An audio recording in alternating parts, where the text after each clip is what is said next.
BrCl के साथ शीश है, BrNH3 के साथ शीश है, BrNH3 के साथ शीश है, Br pyridine के साथ शीश है, BrCl के साथ शीश है, Br pyridine के साथ शीश है। अब इसमें दो शीश और एक ट्रांस, पता क्यों बोला गया? देखो ब्रोमीन यहाँ पे 2 बार, pyridine के साथ क्या आया? शीश, और एक बार क्या आया? ट्रांस। ब्रोमीन क्लोरीन के साथ यहाँ पे 2 बार, 1 और 2 शीश, और एक बार ट्रांस। ब्रोमीन यहाँ पे अमोनिया के साथ 2 बार शीश और एक बार ट्रांस, इसलिए बोला जाता है 2 शीश और एक ट्रांस बनेगा, और बाकी सारे केस आ गए, है ना? तो ये एग्जाम में डायरेक्ट पूछा जाता है।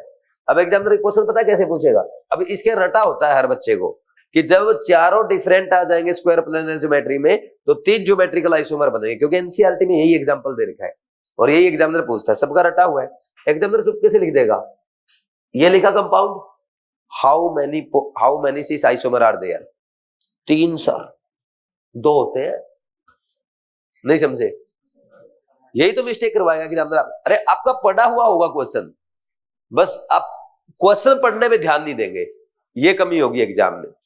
एग्जाम में सबसे बड़ा इशू यही आता है कि आपकी सारी चीजें पढ़ी हुई होती है, बस आप एग्जाम में क्वेश्चन को ध्यान से नहीं पढ़ते हैं, और जिसके कारण आपके क्वेश्चन नेगेटिव हो जाते हैं और फिर बार बार बच्चा ड्रॉप करता है।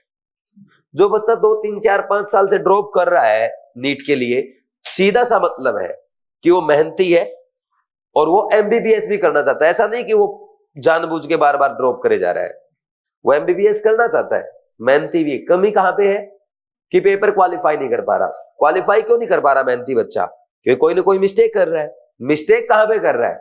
पढ़ने में तो नहीं कर रहा होगा अगर मेहनती होगा, मिस्टेक कर रहा है वो क्वेश्चन की अप्रोच में, क्वेश्चन को समझने में। पहले क्वेश्चन को पूरा पढ़ो कि पूछा क्या है, फिर उसका आंसर सोचो, फिर ऑप्शंस में जाकर आंसर ढूंढो। ये मत जाओ डायरेक्ट, ये तो सर ने कराया होगा क्लास में, आंसर 3 आएगा। अरे उसने 3 पूछा ही नहीं, उसने ओनली 6 आइसोमर पूछे हैं, फिर तो 2 आएगा ना। नहीं समझ? ये हो गया नीट लेवल कंप्लीट।